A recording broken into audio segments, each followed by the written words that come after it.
dengan semua presiden hanya berkenan dengan diri saya. Pada tahun 2015 ada sedikit perubahan pimpinan kita di mana beberapa pemimpin kita di voter untuk pergi di ladang. Selalunya itu yang berlaku. Yang sudah senior harus pergi ke ladang. Dan salah satu yang direkomendasikan untuk pergi ke ladang adalah saya. Kami sangat senang menerima keputusan tersebut dan siap sedia menunggu ladang di mana kami ditempatkan.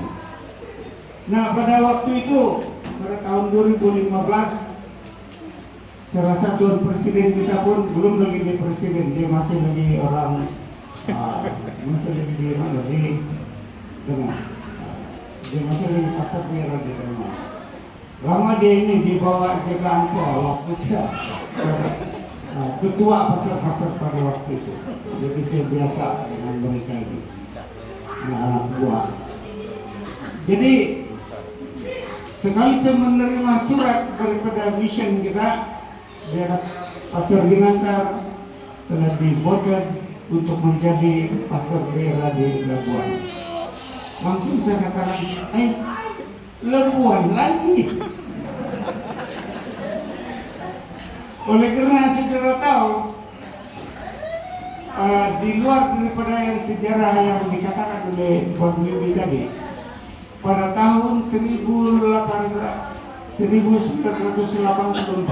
900-an. Mungkin kamu belum lahir lagi. Saya telah diarah oleh Komite Mission untuk menjadi pasurja di daerah ini dan bukan sepenuh masa. Pada waktu itu, Dr.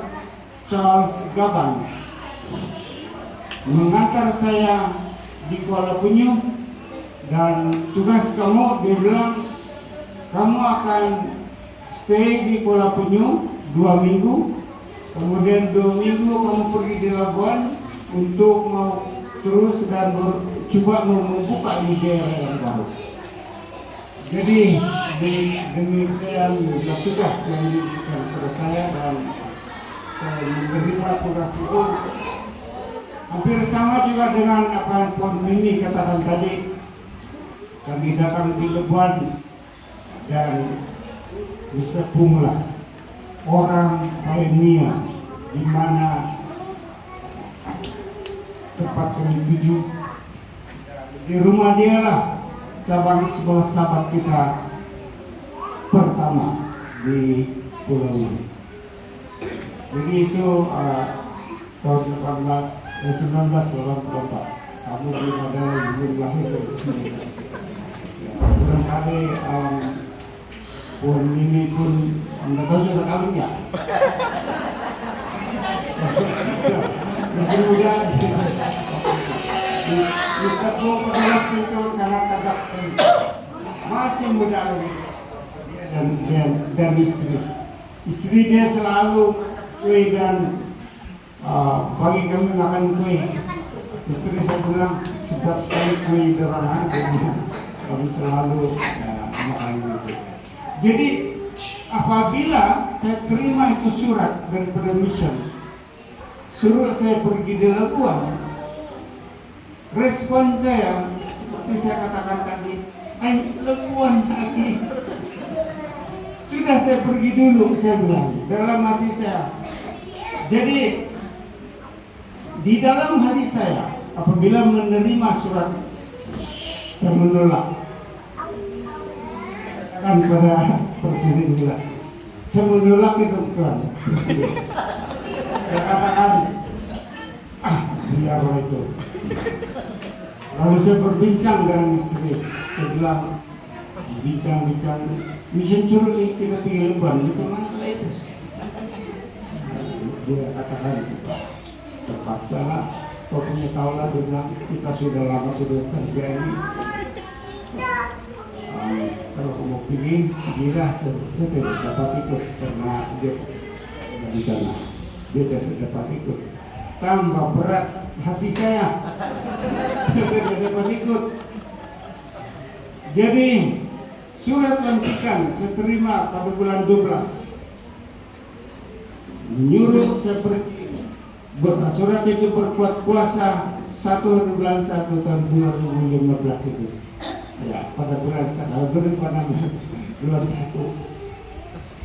Tapi surat itu saya simpan di kereta di atas mandu saya taruh ke sini.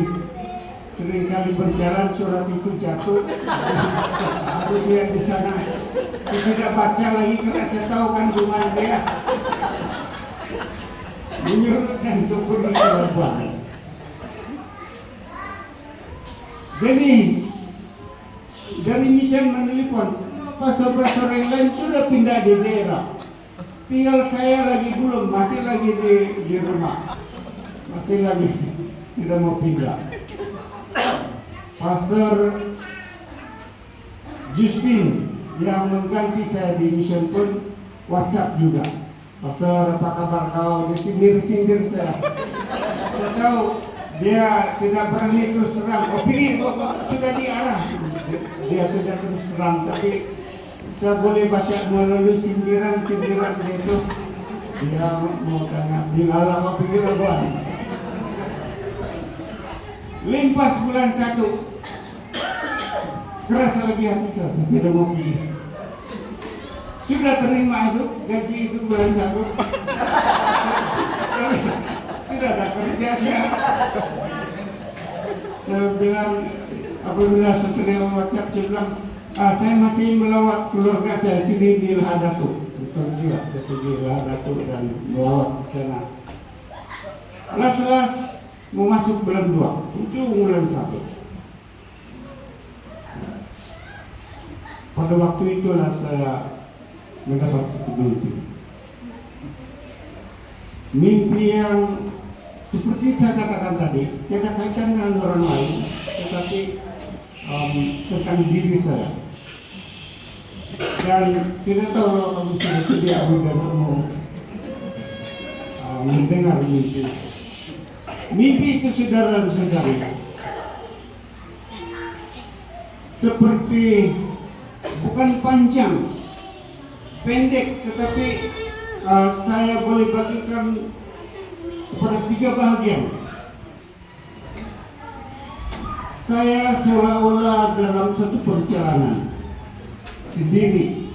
Saya berjalan-jalan begini. Tiba-tiba saya berjumpa, ada satu orang datang dan berjumpa dengan saya. Saya tidak kenal ini orang, tidak pernah saya jumpa. Tetapi dia begitu ramah dengan saya, berjabat tangan seolah-olah dia tahu tentang diri saya. Terus di dalam perjumpaan itu adalah cerita-cerita begitu dan seolah-olah saya sudah jadi kawan rapat. Lalu karena sudah jadi kawan rapat, saya bilang sama dia, tunggu dulu, ada saya mau bagi sama kau, saya bilang. Saya ambil saya punya dompet, karena di dalam dompet ini ada credential. Ada credential. Kalau saudara tahu, credential ini merupakan surat Vatikan, seperti ICK. Credential ini adalah surat card daripada mission, disain oleh presiden dan setiausaha, memberikan kebenaran pada pastor untuk melakukan tugas-tugas kepastoran. Jadi itulah gunanya. Jadi setiap pastor ada surat credential itu. Jadi andai kata kalau ada orang dari luar negara datang di tempat kamu, katakan saya adalah pastor SDA, kamu minta credential dari mana? Kalau dia tidak boleh bagikan itu credential, jangan berikan dia kesempatan untuk berkhotbah dan bukan firman Tuhan. Jadi di dalam mimpi saya, karena sudah bersahabat dengan itu orang, saya bagikan, nah saya tidak pakai surat kredensial. Dia tengok begini, ini kau punya kredensial bagi? Iya, tapi saya tidak mau saya tidak pakai sudah itu, saya bilang. Karena dalam hati saya tidak mau kerja sudah. Itu dalam hati saya berbicara dengan istri seolah-olah kami putuskan bahwa setelah melayani Tuhan lebih 30 tahun, mau hampir 40 tahun, saya katakan cukup sudah, tidak usah pergi jauh. Dulu saya pergi lagi. Itu orang lihat itu kredensial, baru dia kasih saya balik. Dia kasih balik. Kau simpan siap di dompet kau, mana kau perlu ini, masih perlu ini, dia bilang. Lalu kami simpan. Itu pun peristiwa itu pun berlalu. Kemudian episode yang kedua, saya orang yang sama yang kawan itu, dia datang lagi kepada saya. Lalu seolah-olah dia membawa saya ke satu tempat, tapi tidak tahu naik kereta kan, naik kapal terbang kan, seolah-olah kami diangkat. Dia diangkat begini. Diangkat sampai di atas di sana. Lalu dia bilang, coba kita lihat di bawah. Jadi kami melihat di bawah. Apa yang kau nampak dengan sini? Tidak ada, saya bilang gelap ini. Mana ada apa-apa di sana? Karena saya lihat gelap. Lalu dia bilang, coba kau lihat lagi, dia bilang. Macam seolah-olah kamera kita kasih di fokus, kan? Dia fokus begini. Lalu saya nampak lautan dan saya nampak satu macam pulau. Macam pulau, tetapi pulau itu gelap, masih gelap lagi. Lalu apa itu sudah macam pulau itu sudah. Kau tengok lagi. Saya tengok ini pulau itu. Lalu saya nampak ada terang, ada satu terang di sana. Kau nampak itu yang terang, macam kalau kita lihat di atas kan ada bintang. Iya, satu. Nah, tidak satu. Satu kan bilang, ya satu. Kau kasih tambah lagi itu terang itu. Apa itu saya bilang? Dia bilang, apa nama tempat ini? Ini dia Pulau Labuan, dia bilang. Dia bilang itulah Pulau Labuan. Baik, dalam hati saya. Lalu limpas. Sesudah itu mimpi macam masih lagi keadaan yang sama, orang yang sama datang. Dia datang. Tapi pada waktu itu ada lain sedikit. Saya pakai baju, pakai mic, saya pakai pot berkhotbah. Saya teringat di mana seperti saya disuruh berkhotbah di tempat sekolah tadi dulu di Ayas. Saya karena suruh berkhotbah, jadi seolah-olah saya berada di sana. Tetapi karena saya berkhotbah, tempat ruang itu sangat besar, banyak orang, tetapi tidak satu pun yang saya kenal. Tetapi saya sangat bersemangat berkhotbah, dan itu kawan dia berdiri dekat di sana, dia begitu jadi macam dia mendengar dan macam memberikan moral support lah, lebih kurang begitu. Jadi sambil saya berkhotbah, sambil saya tanya sama dia, siapa itu orang-orang itu, saya bilang. Karena tidak satu pun yang saya kenal. Aku terus berkhotbah. Saya tengok di sana. Lalu sementara saya berkhotbah sampai selesai itu khotbah, saya sendiri pun tidak tahu apa yang saya khotbah itu. Lalu dia bawa saya. Dia tunjukkan kepada saya ada satu orang yang duduk di sebelah ujung. Apabila dia tunjuk di sana, ini seperkenalkan ini, dia bilang ini adalah hamba kami. Dia bilang, hamba kami. Siapa ini orang? Nah, saudara-saudara saya pada waktu itu terkejut juga. Yang dia tunjukkan itu itulah Puan Mimi. Puan Mimi sebenarnya tidak ada orang yang sekenal di sana. Hanya dia yang ditunjukkan oleh orang itu yang diperkenalkan ini Puan Mimi. Kemudian mimpi itu hilang. Saya pun bangun. Saya mulai berpikir, apa dari itu? Karena di dalam hati saya sudah katakan tidak mau pergi ke Tuhan. Cukup. Jadi saya katakan kepada istri Las, saya bilang, marilah pergilah sekejap untuk dilakukan supaya apa yang kita boleh bantu oleh Tuhan di sana. Kemudian minta maaf lapor ini. Saya pun tidak kenal lebih dalam tentang dia itu.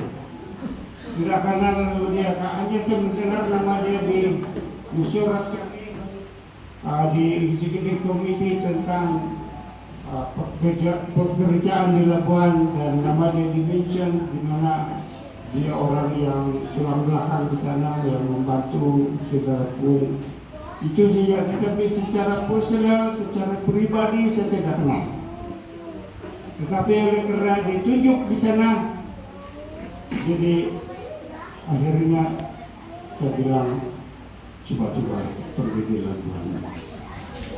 Pada hari Sabat itu, saya pergi di gereja kita di Telipuk. Di gereja di Telipuk, pemimpin yang ada di sana pada waktu itu saudara ataupun Elder George Buntarik. Jadi saya pergi di sana, dia menyambut saya dan kami memang berkawan. Dan akhirnya dia bilang, jadi pastor apa kamu buat sekarang ini? Di mana daerah yang kau suruh?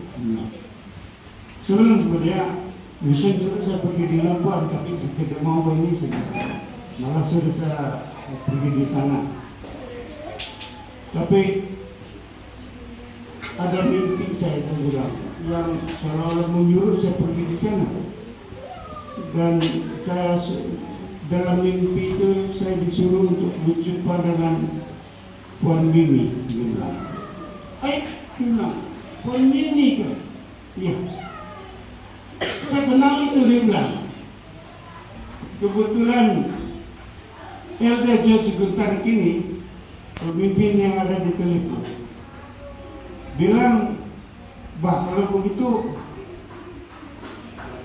ini sabar, saya antar kau, saya tolong kau, saya pergi kasih berjumpa kamu sama si Puan Mimi.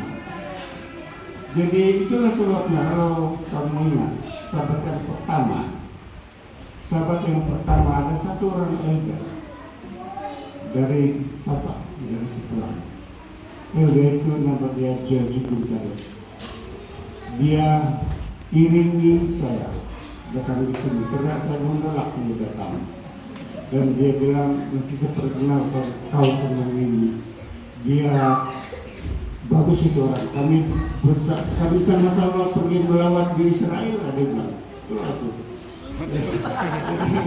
Jadi itulah melalui mimpi itu, seperti yang saya katakan tadi, tidak ada berkaitan dengan orang lain, hanya berkaitan dengan diri saya, di mana saya mengambil keputusan melalui mimpi itu. Saya tahu bahwa Tuhan menyuruh saya untuk pergi ke Pulau Labuan. Dan saudara dan saudari, kita telah berusaha